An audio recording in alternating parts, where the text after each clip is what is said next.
Sejak kejadian itu, kedua-dua anaknya tidak pulang ke rumah. Lelaki India itu merasa amat kecewa dengan nasib malang yang menimpa dirinya. Akhirnya, lelaki India itu mengambil keputusan untuk gantung diri dalam rumah itu hingga mati. Mulai dari tarikh itu, rumah yang sebuah itu terus kosong. Hanya anjing peliharaannya sahaja yang masih setia menunggu rumah. Biasanya, kalau saya yang lalu di situ, anjing peliharaannya tidak akan menyalak ataupun mengejar saya. Mungkin anjing itu sudah pun biasa dengan bau badan saya. Berdebar juga ketika melintas rumah kosong. Maklumlah, hari sudah samar-samar. Matahari pula sudah berada di kaki langit. Pepohonan getah yang rapat dan berdaun lebat membuatkan cuaca di jalan Tanah Merah yang saya lalui bertambah suram. Kalau saya ikut jalan raya, maksudnya jalan jauh, saya tidak menghadapi masalah sesulit ini. Angin yang bertiup terus menggerakkan dedaun dan reranting getah. Dedaun getah yang tua gugur ke bumi. Beberapa kali langkah saya terhenti, diganggu oleh monyet liar yang melompat di dahan getah. Saya kian mendekati rumah usang dan secara mendadak darah saya tersirap. Buah getah dan ranting getah berguguran macam ada kuasa yang menggugurkan. Monyet-monyet liar berlompatan dari dahan ke dahan macam dikejar sesuatu. Dedaun getah yang bergerak macam disentuh ribut mengeluarkan bunyi yang amat menggerunkan. Dari celah-celah daun yang lebat itu, saya melihat ke dada langit. Awan nampak bersih, cahaya matahari sudah tidak kelihatan lagi. Saya cuba berlari, tetapi tidak berdaya saya lakukan. Sepasang lutut saya terasa cukup lemah. Saya cuba bertenang dan cuba menguasai perasaan gemetar supaya tidak bertambah kuat. Usaha saya itu berhasil. Saya berjaya mengawal perasaan cemas dan takut. Akal fikiran saya mula terbuka, bersedia untuk bertindak untuk menghadapi sesuatu. Memang betul. Cakap Datuk yang pernah menasihatkan saya supaya bersikap tenang, menggunakan fikiran. Jangan panik bila berhadapan dengan suasana yang mencemaskan. Salakan. Suara salakan anjing terus menguasai kawasan ladang. Saya sudah bersedia untuk melawan anjing-anjing tersebut sekiranya saya diserang. Saya segera mengambil sepotong dahan getah yang panjangnya kira-kira 3 kaki. Kayu itu tetap saya jadikan senjata untuk mempertahankan batang tubuh saya daripada digigit oleh gigi anjing yang tajam itu. Lama juga saya menunggu. Anjing-anjing yang dijangka menyerang saya itu tidak kunjung tiba. Kenapa?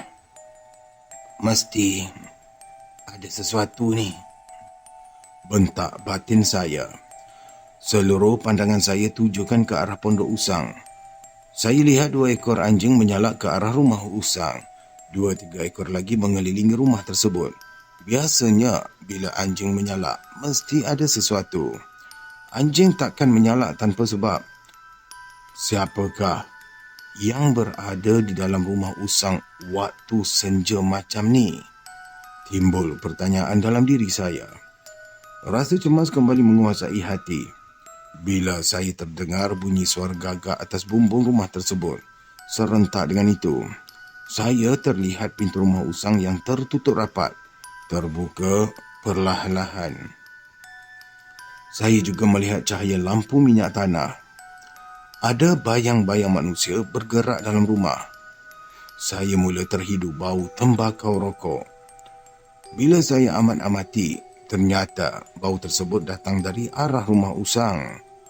2-3 kali saya terdengar suara orang batuk dan dituruti dengan suara orang yang bercakap. Saya pasti yang bercakap itu seorang Melayu dan seorang lagi lelaki India. Mereka ni bercakap tentang masalah kewangan. Beberapa ekor anjing meluru ke arah saya. Kayu di tangan saya pegang erat-erat dan bersedia untuk dihayunkan ke arah anjing-anjing tersebut. Namun apa yang mengejutkan, bila anjing-anjing itu berada dalam jarak yang dekat dengan saya, terus berhenti menyalak, seolah-olah memperlihatkan sikap persahabatan. Semua anjing-anjing itu menggoyangkan ekor sambil mengelilingi saya. Salah seekor dari anjing tersebut yang berwarna kuning, berbadan besar dan tegap, berlari berulang kali ke arah rumah usang sambil berbunyi. kemudian datang semula ke arah saya. 3 kali saya biarkan anjing itu berbuat demikian, hingga kan timbul dalam hati saya yang anjing tersebut mahu menyatakan sesuatu tentang apa yang berada di dalam rumah usang. Saya nekat untuk pergi ke rumah itu. Hati saya tiba-tiba saya menjadi berani. Beberapa ekor anjing yang mengelilingi saya terus meluru ke hadapan, seolah-olah menjadi kepala jalan yang sekaligus melindungi saya. Langkah kian teratur menuju ke pintu rumah. Sebaik saja saya berdiri di hadapan pintu.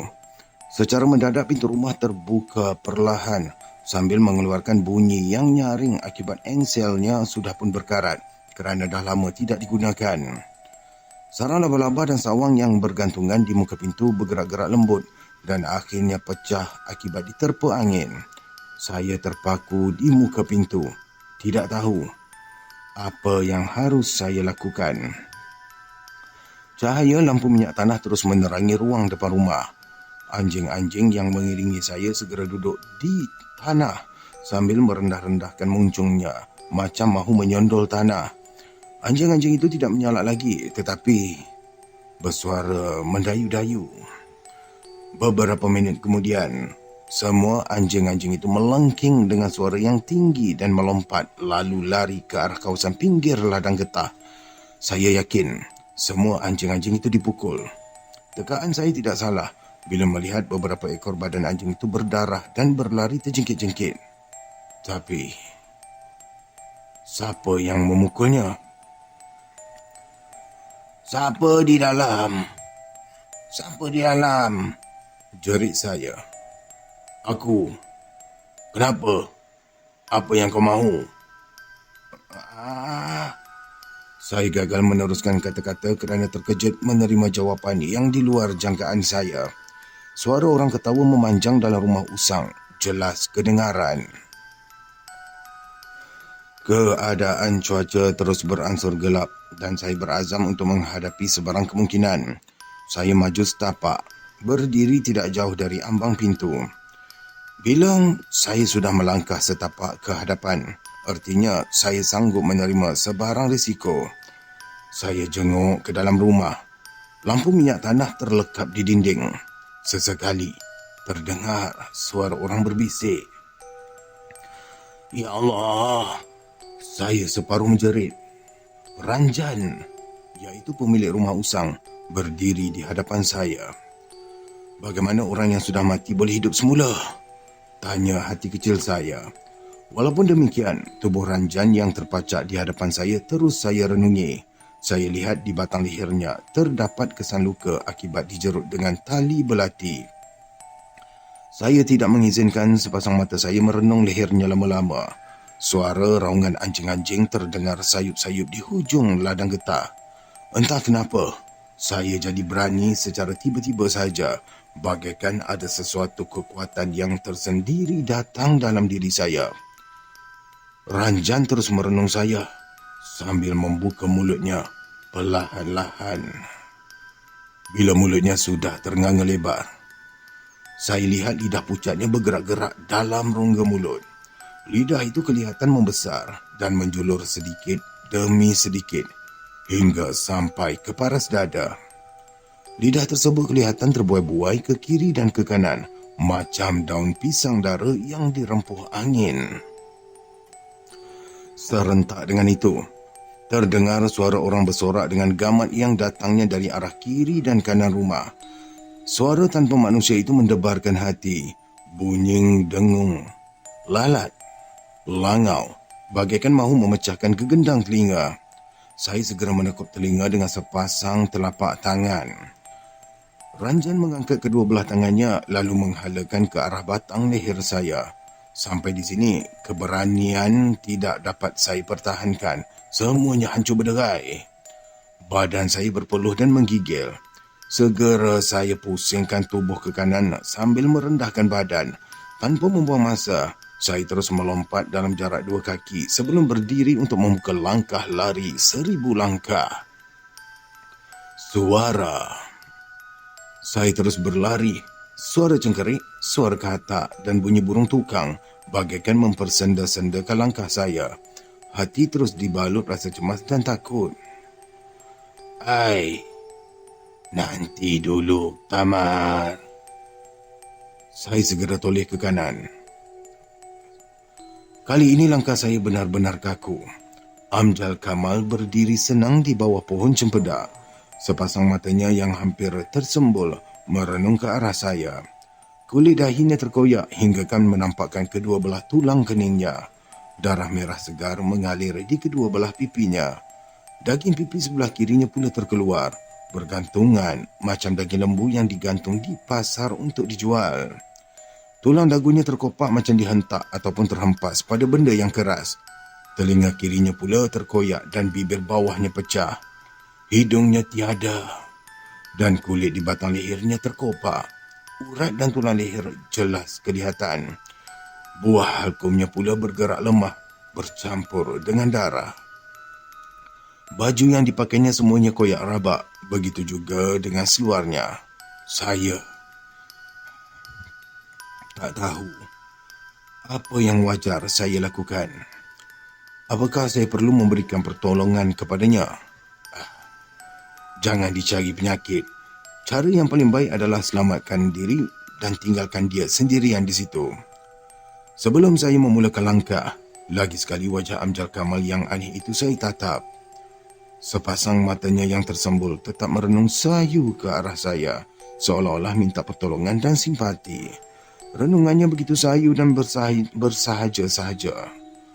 Dia menangis, kata saya bila melihat air matanya mengalir atas daging pipinya, lalu bersatu dengan darah. Saya menjadi simpati.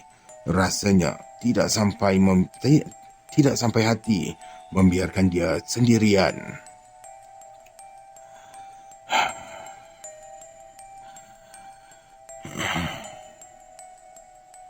Saya menarik nafas dalam-dalam. Rasa simpati yang datang dalam hati membunuh rasa takut dan cemas dalam diri saya. Setiap kali melihat kelopak matanya yang tersembul itu berkelip, rasa mahu menolongnya kian menjadi-jadi dalam hati. "Kenapa yang kamu jadi macam ni?" tanya saya. Tak ada jawapan yang saya terima. Cuma renungannya kian redup, kian sayu minta dikasihani.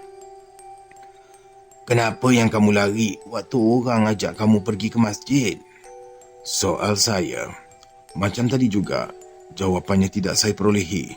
Matanya tetap merauti seluruh wajah saya. Bila saya terlalu lama merenunginya begitu tanpa berkedip, membuatkan hati saya jadi cemas kembali. Saya terpaksa menggunakan senjata terakhir, iaitu membuka langkah untuk pulang ke rumah. Suara lolongan anjing sudah lama berhenti. Namun, suara cengkerik, katak dan burung hantu tetap menyanyi tanpa irama yang tertentu. Sambil berlari, saya terus menoleh ke belakang. Saya lihat Amjal Kamal yang sudah berubah bentuk itu tetap berada dekat dengan saya. Dia seolah-olah menggapai-gapai tangannya untuk berpaut pada baju saya. Ketika itu juga saya teringat cakap orang tua ganjil hari itu, bahawa Amjal Kamal yang mati akan kembali dalam bentuk dan cara lain untuk menjahanamkan sesiapa sahaja yang pernah menghalang cita-citanya. Malangnya orang tua itu tidak memberitahu saya bagaimana cara-cara untuk menghancurkan penjelmaan kembali Amjal Kamal itu. "Tamal, Tamar, ke mana kamu nak pergi?" Saya pasti itu suara Datuk. Tetapi saya tidak mampu memperlahankan langkah kaki yang sedang berlari. Terasa sekujur tubuh Amjal Kamal dengan wajah yang mengerikan itu tetap mengikuti saya. Datang lagi suara Datuk. Saya segera menoleh ke kiri. Tanpa disangka, tubuh terlanggar pohon petai. Bahu kiri saya ini terasa seperti mahu tercabut. Amjal Kamal dengan wajah yang menakutkan itu terus hilang entah ke mana. Gelap. Cuaca bertambah gelap. Dalam keadaan yang terhuyung-hayang itu, sepasang tangan kasar memeluk tubuh dengan kuat. Saya terus meronta-ronta. Dan suara Datuk terus memukul gegendam telinga saya. Wajahnya tidak dapat saya lihat. Usaha saya berhasil. Sepasang tangan yang memeluk tubuh saya dapat saya buka dengan membantingkan tubuh orang itu ke perdu petai. Orang itu mengerang kesakitan. Saya tidak dapat memastikan siapakah yang menjadi mangsa saya. Apakah orang itu patah atau pingsan, bukanlah urusan saya. Apa yang penting, saya harus berlari ke mana saja mengikut kata hati. Saya menghalakan tubuh ke arah matahari jatuh sambil memulakan langkah. Ui! Pekik saya sekuat hati. Sepasang tangan saya gawangkan ke kiri dan ke kanan. Saya tidak dapat berdiri dengan baik. Ada yang menaburkan jala besar ke arah saya. Separuh tenaga saya melompat hinggakan jala yang menyerkup saya itu pecah berderai. Dalam keadaan kelam kabut itu, saya terasa ada orang menyarungkan guni padi ke kepala saya. Satu tumbukan yang padu dan kuat singgah di rusuk kanan. Saya tidak dapat berdiri, lalu jatuh terduduk. Sepasang kaki saya ditarik dan dada saya ditekan. Saya terbaring dan tubuh yang sudah dibalut dengan guni itu terus digolek ke mana-mana. Tubuh saya diangkat dan diusung. Akhirnya, dihumbankan ke dalam sebuah kolam. Saya mual kelemasan dan terus menelan air kolam. Tekak terasa payau. Terasa ada orang merentak guni yang membalut tubuh. Telinga saya ini masih lagi menangkap suara orang yang bercakap. Entah apa yang dicakapkannya, saya sendiri tak pasti. Fikiran saya sekejap berada di satu tempat lain dan sekejap berada di tempat yang sedang saya alami sekarang. Tubuh saya diangkat dari perut kolam, diletakkan di atas tanah. Dalam keadaan yang tercungap-cungap itu, saya masih mampu melihat api jamu dari daun kelapa menerangi sekitar kolam. Sukar untuk mengenali orang-orang yang mengelilingi saya. Pandangan saya agak kabur kerana air kolam masih lagi menguasai kelopak mata. Badan saya menggeletar kesejukan. Apa dah jadi dengan kamu ni, Tamar? Perlahan-lahan saya pusingkan leher ke kiri. Untuk seketika, wajah Datuk yang duduk mencangkung itu saya tatap. Entah mengapa, saya tak berminat mendengar suara dan wajahnya. Cepat-cepat saya alihkan pandangan ke langit. Saya tatap gumpalan awan dan bintang di langit. Tidak semena-mena, muncul Amjal Kamal di awang-awangan, bergerak bebas ke sana kemari sambil melambaikan tangan ke arah saya. Hei, nanti dulu, Tamar, katanya. Dia berhenti betul-betul di hadapan mata saya. Aneh, saya tidak berlari atau berjalan, tetapi kenapa dia menyuruh saya menantinya? Dalam keadaan fikiran yang bercelaru itu, Amjal Kamal terus mendekati saya. Dia membalingkan seketul tanah di muka saya. Bila tanah itu menyentuh kulit muka, terasa panas macam kena api. Buat beberapa detik, saya tidak tentu arah. Kamu faham, kamu ni sekarang tunduk dengan aku. Kamu faham? Ujarnya. Faham, jawab saya. Kamu ikut perintah aku, tunduk dengan kata-kata ini. Dari hati, dari perasaan, dari semangat rohani dan jasmani. Kau ikut saja apa yang aku suruh. Saya faham. Nada suara saya lembut. Amjal Kamal yang berada di awangan itu ketawa berdekah-dekah. Saya tak tahu apakah ketawanya didengari oleh Datuk dan rakan-rakannya. Kamu kenal tak siapa ni? Amjal Kamal mengeluarkan sebuah patung dari celah ketiaknya. Patung itu ditayangkan pada saya seketika. Saya menggelengkan kepala. Memang sukar untuk mengenali patung tersebut yang berwajah siapa dari jarak jauh. Baiklah. Sekarang ni kau lihat dengan teliti, kata Amjal Kamal lalu membesarkan patung itu seperti bentuk manusia yang biasa. Kau kenal siapa orangnya, Tamar? Kenal. Siapa dia, Tamar? Datuk saya. Sebenarnya, dia itu musuh kamu. Bukan. Dia bukan musuh saya. Dia Datuk saya. Begitu yakin saya mengucapkan kata-kata itu, Amjal Kamal gelengkan kepala beberapa kali. Cuba kau perhatikan dengan teliti, Tamar. Saya pun mematuhi arahan Amjal Kamal. Saya perhatikan dan saya telek patung sebesar manusia itu dengan teliti. Memang bukan datuk. Cuma bentuk tubuh dan wajahnya hampir menyamai datuk. Kau puas, Tamar? Ya, saya puas hati. Bukan datuk saya. Saya segera menganggukkan kepala. Amjad Kamal tersenyum. Dia suruh saya merenung ke arah dada kiri patung. Apa yang disuruhnya saya patuhi. Bila saya renung ke arah dada kiri patung itu, kelihatan cahaya berkelip-kelip macam cahaya batu delima. Betul-betul berada di bahagian jantung.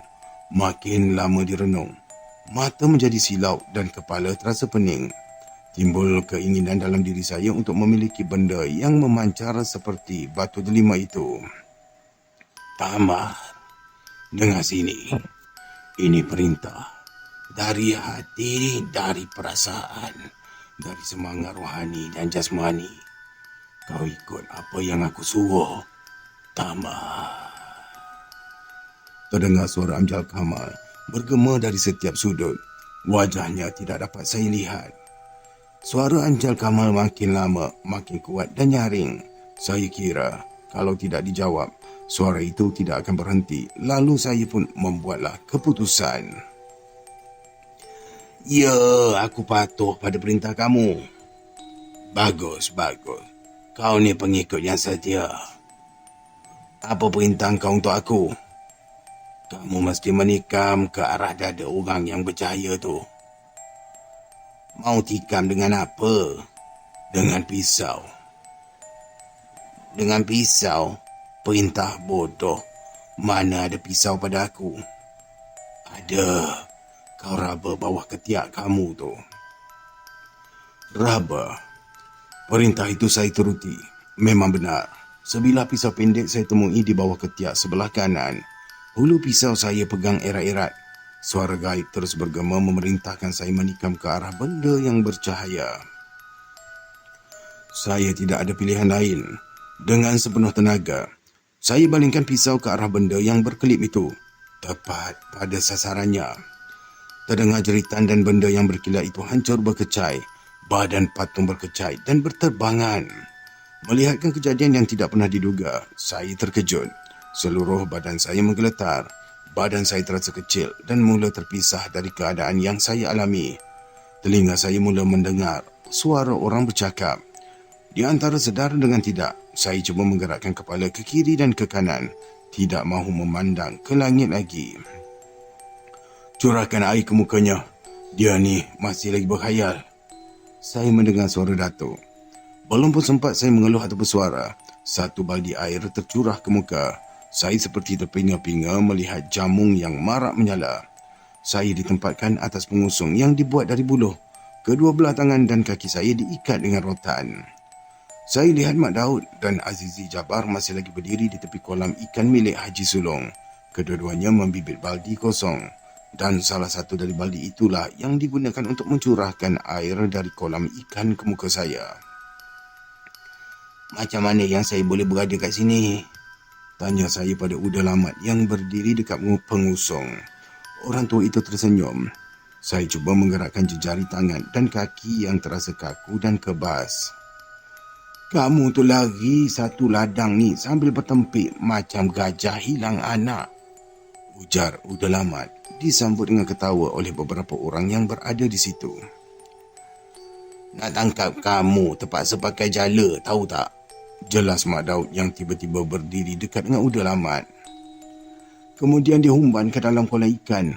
Lepas tu diikat pada pengusung. Kalau tak dibuat macam ni, entah kaki gunung mana pula kamu pergi. Tambah Uda Lamat lagi. Dalam keadaan terkapar atas pengusung, saya terus mengingati punca kejadian itu berlaku. Semuanya jelas terbayang, tetapi saya tidak menduga sama sekali yang saya mengalami keadaan seperti ini. Menggemparkan orang kampung hingga mereka terpaksa menggunakan kemampuan apa yang ada pada mereka untuk menangkap saya. Saya mengeluh dan tubuh saya mulai terasa sejuk. Kenapa, Tamar? Uda Lamat mendekati saya. Sejuk. Saya ni sejuk, kata saya pendek. Pukul berapa sekarang ni? Entahlah, aku pun tak ada jam. Uda lama terus memandang ke arah Mak Daud yang menyeluk saku. Mak Daud mengeluarkan jam sakunya. Jam saku yang bulat dan berantai itu dibawanya ke bawah api jamung yang marak. "Lagi 10 minit pukul 10. Jerit Mak Daud ke arah saya dengan kuat. Lagi sekali saya mengeluh. Sesungguhnya, saya sudah membuat masa yang begitu lama di dalam ladang getah. Tidak mendatangkan apa-apa hasil yang menguntungkan. Andainya saya ikut jalan raya, tentu peristiwa semacam ini tidak akan terjadi." Diri. Secara spontan, timbul pertanyaan dalam diri saya. Apakah semua yang saya alami ini benar-benar terjadi atau hanya khayalan dari perasaan saya sahaja? Lagi sekali saya menarik nafas atas pengusung itu. "Bawa saja ke rumah. Sampai ke rumah boleh dikisahkan mana yang patut," beritahu Datuk pada Mak Daud. Selesai saja Datuk bercakap, pengusung pun diikat. Dan malam itu saya bagikan putera raja diarak dalam kebun getah dengan diterangi cahaya dari jamung. Sampai di rumah saya disambut oleh nenek dengan tangisan. Atas kemahuan Datuk, saya diletakkan di anjung rumah. Jiran tetangga dari kaum perempuan dilarang menghampiri saya. Hati nenek bertambah hibah bila Datuk mengeluarkan perintah demikian. Lebih dari 10 minit saya dibiarkan terkapar atas pengusung di anjung. Kemudian Datuk meletakkan telapak tangan kirinya di atas dahi saya. Dari dahi, telapak tangan kiri itu digerakkan ke bawah, menyentuh dada, perut dan akhirnya berhenti di hujung ibu jari sebelah kanan. Rotan yang mengikat sepasang kaki dan tangan pun dibuka. Saya disuruh duduk dan dipaksa meneguk air dingin dari labu tanah. "Sekarang ni, kamu jangan memikirkan apa yang sudah kamu rasakan," ujar Datuk dengan tenang. Saya terdiam. Sukar untuk saya melupakan keanehannya yang saya alami. Walaupun permintaan Datuk tetap saya patuhi, meskipun perkara itu sukar untuk saya lakukan. Kamu faham tak dengan apa yang aku cakapkan tadi, Tama?" Datuk renung seluruh wajah saya. "Faham." "Sekarang pergi mandi." Datuk keluarkan perintah. Matanya tertuju ke wajah nenek. Dan nenek bagaikan mengerti dengan renungan Datuk itu. Tanpa membuang masa, nenek segera mendekati saya. Pergelangan kaki dan tangan saya disapunya dengan sejenis minyak. Tujuan nenek berbuat demikian supaya bekas ikatan rotan di tempat tersebut tidak bengkak ataupun luka. Nenek memapah saya ke bilik mandi. Nenek tidak membenarkan saya memegang gayung dan menjirus air ke tubuh sendiri. Saya disuruhnya meniarap atas simen dengan dagu berlapikkan tempurung jantan. 3 kali nenek jiruskan air atas pusat. Setiap kali air menyentuh pusat, sejuknya bukan kepalang. Terasa meresap hinggalah ke tulang belakang. Saya tak berani nak membantah. Mungkin apa yang nenek lakukan itu sudah diberitahu oleh nenek terlebih dahulu kepadanya.